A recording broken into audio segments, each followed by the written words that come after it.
Now that the longest session in state history is over, what happened in Olympia and how will it affect our public education system? I'm Representative Tana Senn of the 41st Legislative District, and I'm going to talk about the biggest issue we face this session: fully funding our public schools. In 2012, the Washington State Supreme Court upheld what is now known as the McCleary decision and found that the state was not meeting its constitutional duty to fully fund education. Our Constitution sets out that it is the paramount duty of the state to provide a basic education to all students, a constitutional provision unique to Washington State. While education funding system reforms have been in the works for nearly a decade, this session, the legislature was faced with a deadline to fulfill the McCleary promise and find a solution to fully fund K-12 education. So the good news is there's $7.3 billion in new funding for public schools.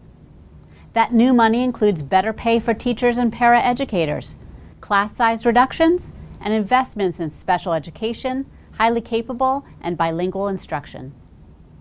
Part of the Supreme Court's ruling on education was that there was too much reliance on local levies to pay for basic education, including teacher salaries. In the 2014-15 school year, more than 60% of local levy money was being used to fund salaries. That translates to more than $14,000 per teacher and more than $54,000 per administrator. That's changed now. State property taxes are replacing local levies to fund basic education in schools across the state.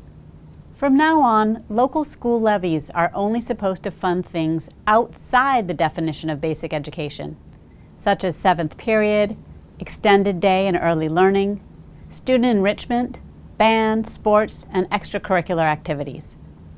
It's complicated, so there may be issues with how such a huge change gets implemented. Along with the school district, I'm watching it closely in case we need to pass additional legislation to adjust things.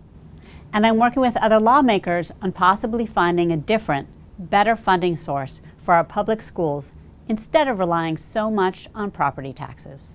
This is just a short explanation of what happened in the legislature this year in education. And while there has been speculation in the media as to whether the new education funding plan will fulfill our obligation, regardless, it is a great step forward for our education system and our children. If you have questions, comments, or ideas, I would love to hear from you. To all the families, children, teachers, and educators in the Mercer Island School District, this additional funding will help our school districts and those across the state. But I recognize that we are also particularly blessed with passionate educators and strong community and parent engagement that takes our children, including my own, farther than could be imagined. Thank you for that, and for the honor of serving as your state representative.